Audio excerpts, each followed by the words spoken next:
എന്നോട് ഇന്നലെ ഒരു കുട്ടി ചോദിച്ച ചോദ്യമാണ് PYQ മാത്രം പഠിച്ചാൽ പാസ്സാകുമോ എന്നുള്ളത്. അതായത് സേ എക്സാമിൻ്റെ കേസാണ്.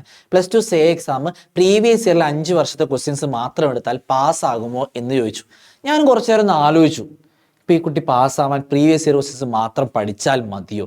എന്നിട്ട് ഞാനിത് കുറച്ച് നേരത്ത് അനലൈസ് ചെയ്ത് നോക്കിയപ്പോൾ ഞാൻ മനസ്സിലാക്കുന്ന ഒരു കാര്യം എന്താണെന്ന് വെച്ചാൽ റിപ്പീറ്റ് ചെയ്ത് അതേപോലെ റിപ്പീറ്റ് ചെയ്ത് വരുന്ന ക്വസ്റ്റ്യൻസ് വളരെ കുറവാണ്.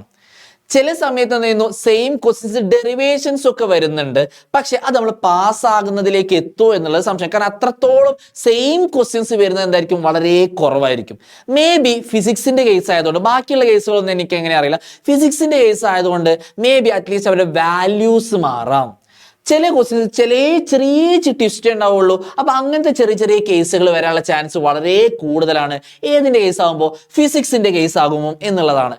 ഇനി കോൺസെപ്റ്റ് ബേസ് പഠിക്കുകയാണെങ്കിലോ സാറേ, അതായത് ചെറിയ കോൺസെപ്റ്റ്, അതായത് ആ ക്വസ്റ്റ്യൻ ചെയ്യുമ്പോൾ നിങ്ങൾ ശ്രദ്ധിക്കേണ്ട കാര്യം എന്താ വെച്ചാൽ ആ ക്വസ്റ്റ്യനെ ബന്ധപ്പെട്ടുള്ള എല്ലാ കോൺസെപ്റ്റുകളും ഡെഫിനിഷൻസും നിങ്ങൾ എന്ത് ചെയ്യുക, പഠിച്ചിരിക്കുക, ഇക്വേഷൻസും പഠിച്ചിരിക്കുക.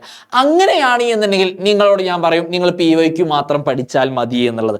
അല്ലാതെ വെറും പ്രീവിയസ് ഇയർ ക്വസ്റ്റ്യൻ അതിന്റെ ആൻസർ എന്നുള്ള രീതിയിലേക്ക് നമ്മൾ മാറിയാൽ നമുക്ക് പാസ്സാവാനുള്ള ചാൻസ് വളരെ കുറവാണ്. അപ്പൊ ഞാൻ പറഞ്ഞത് കൃത്യമായിട്ട് മനസ്സിലായെന്ന് ചോദിക്കുന്നു. ഒരു ക്വസ്റ്റ്യൻ നിങ്ങൾ നോക്കുമ്പോൾ ആ ക്വസ്റ്റ്യന്റെ അതിനുമായിട്ട് ബന്ധപ്പെട്ടുള്ള തിയറീസ് പഠിക്കണം, ഡെഫിനിഷൻസ് പഠിക്കണം, ഇക്വേഷൻസ് പഠിക്കണം. ന്യൂമറിക്കൽ പ്രോബ്ലം വരികയാണെങ്കിൽ അതും നിങ്ങൾ പഠിച്ചിരിക്കണം. ആ പ്രോബ്ലത്തിൽ വാല്യൂ മാറ്റിയിട്ടാൽ എങ്ങനെയാണ് ചെയ്യേണ്ടത്. പിന്നെ ഏറ്റവും വലിയ കാര്യം എന്താ പറയുക, കാൽക്കുലേറ്ററിൽ എങ്ങനെയാണ് കാൽക്കുലേറ്റ് ചെയ്യേണ്ടതെന്നുള്ള കൃത്യമായിട്ടുള്ള നോളജ് നിങ്ങൾക്ക് വേണം. അല്ലെങ്കിൽ നമ്മൾ ഡിവൈഡ് ചെയ്യുമ്പോൾ വാല്യൂ ഒക്കെ മാറിപ്പോവാനുള്ള ചാൻസ് എന്താണ്, വളരെ കുറവാണ് എന്നുള്ളതാണ് എനിക്ക് എന്ത് ചെയ്യാനുള്ളത്, നിങ്ങളോട് പറയാനുള്ളത്. അതായത് ഈ പ്രീവിയസ് ഇയർ ക്വസ്റ്റ്യൻസ് എന്നൊക്കെ പറഞ്ഞാൽ അതൊരു ഷോർട്ട് കട്ടാണ്, എക്സാമിലേക്ക് എത്താനുള്ള ഒരു ഷോർട്ട് കട്ടാണ്. പക്ഷെ ഫുൾ ആയിട്ട് നമുക്ക് എന്ത് ചെയ്യാൻ വേണ്ടി പറ്റില്ല, പറയാൻ വേണ്ടി പറ്റില്ല. ഫുൾ റോഡായിട്ട് നമുക്ക് എന്ത് ചെയ്യാൻ വേണ്ടി പറ്റില്ല, പറയാൻ വേണ്ടി പറ്റില്ല എന്നുള്ള കാര്യം നമ്മൾ എന്ത് ചെയ്യുക, മനസ്സിലാക്കുക. പിന്നെ രണ്ടാമതൊരു പ്രശ്നം ഞാൻ മനസ്സിലാക്കുന്നത്, ഇതിലൂടെ പഠിക്കുമ്പോൾ ഒരു പ്രശ്നം വെച്ചാൽ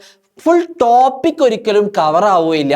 രണ്ടാമത്തെ കാര്യം, കോൺസെപ്റ്റ് തീരെ നമുക്ക് എന്ത് ചെയ്യില്ല, ഒരു ഐഡിയയും ഉണ്ടാവില്ല. അതായത് 1 മാർക്ക് 2 മാർക്ക് ക്വസ്റ്റ്യൻസ് നമുക്ക് കിട്ടുന്നത് അതിലൂടെ വളരെ കുറവായിരിക്കും എന്നുള്ളതാണ് എനിക്ക് എന്ത് ചെയ്യാനുള്ളത്, നിങ്ങളോട് പറയാനുള്ളത്. അപ്പൊ നിങ്ങൾ പ്രീവിയസ് ഇയർ ക്വസ്റ്റ്യൻസ് മാത്രം നോക്കാതെ അതിന്റെ കൂടെ തന്നെ ബാക്കിയുള്ള കോൺസെപ്റ്റുകളും കൂടെ എന്ത് ചെയ്യുക, ഇൻക്ലൂഡ് ചെയ്തിട്ട് പഠിക്കുക. എന്നാൽ നമുക്ക് നല്ല മാർക്ക് എന്ത് ചെയ്യാൻ വേണ്ടി പറ്റും, സ്കോർ ചെയ്യാൻ വേണ്ടി പറ്റുന്നതായിരിക്കും. All the best.